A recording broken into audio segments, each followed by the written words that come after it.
You are from the king? I am. King Arthur is encamped nearby, and he, through me, desires and requests you to come and speak with him. Come before King Arthur. That would be an honor indeed. Let us go. This way, my friend. It is not far. See, there are the striped pavilions, and the flags waving.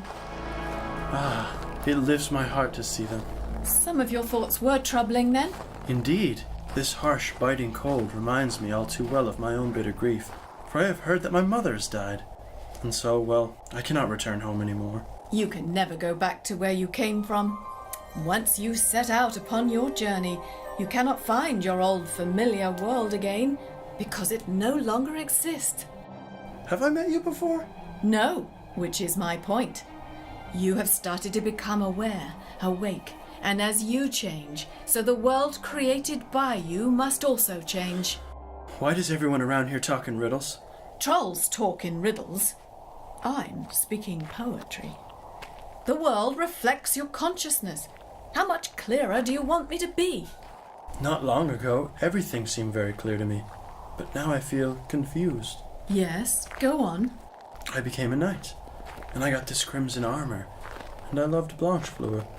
But ever since I met the wounded king and saw the Grail, I can't do anything right. What you are experiencing is the difference between innocence and wisdom.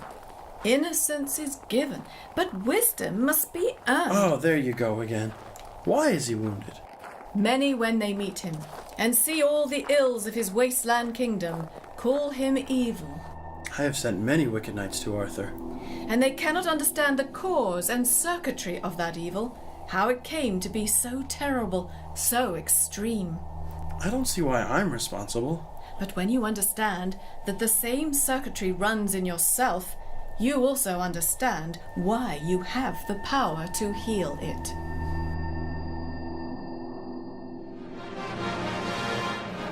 It was with great rejoicing that the king, the queen, and the nobles took Perceval the Welshman back to Caerleon. They spent the whole night and the following day in celebration of Perceval's deeds. Look at you now, boy. Who would have thought it? Do you remember when we met him? Yes, looked like a wild beast he did, all kitted out in hides and I don't know what. Oh, congratulations. Well done, simply marvelous. Why, my dear friend, I knew you would turn out just fine, though I must say I take a little credit. Is this what you wanted? Well, I must have achieved something. It can't have been all bad, can it? But then, at the very height of their festivities, a terrible-looking hag entered the hall. Her hair was plaited in 2 twisted black pigtails, her eyes were small round holes, her nose was pushed in, and her teeth were the colour of egg yolk. And there never was seen any creature so completely hideous, even in hell itself. At the appearance of such an ominous visitor, the revellers fell silent around the tables, and all eyes were on her approach. But she, after giving a general greeting to the king and nobles, fixed her dreadful gaze on Perceval alone. Ah, Perceval! A curse on anyone who greets you or calls down blessings upon you! All the worthy deeds and charitable works in the world do not make up for your silence. Oh, it is easy to play the hero, swashbuckling and saving people. But you had the chance to cure the cause of their troubles, not merely their symptoms. You saw the Grail! But you did not speak. You could not open your mouth and ask who was served from it. You had the perfect opportunity. You knew it was the time and place to speak. You were given every chance, yet you held your tongue. You thought you would wait for a better time. It is unfortunate that you remained silent, for had you asked, the wounded Fisher King would have been healed and his kingdom restored. But as it is, the wasteland will persist. War and conflict will spread. Soldiers will come home in coffins. The forests will be cut down.